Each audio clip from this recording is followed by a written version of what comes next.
बना महलो रे भतार विदेश रहेला भतार विदेश रहेला भतार विदेश रहेला भतार विदेश रहेला सखी पियावा ना बाटे घरे सखी पियावा ना बाटे घरे आहा बस में जो बना महलो रे भतार विदेश रहेला भतार विदेश रहेला भतार विदेश रहेला भतार विदेश रहेला भतार विदेश रहेला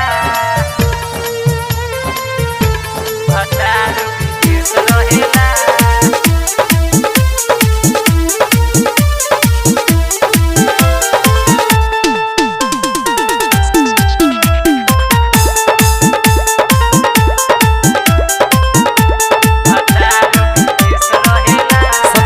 जिया परत भर कहरिले हो बिना भतरा के रोज रोज हरिले हो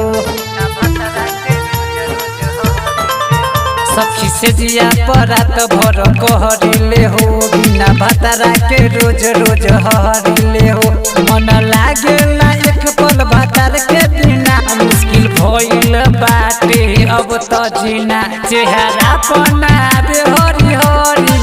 सखी केतनो सिंगार हम करी भतार विदेश रहेला भतार विदेश रहेला भतार विदेश रहेला भतार विदेश रहेला भतार विदेश रहेला भतार विदेश रहेला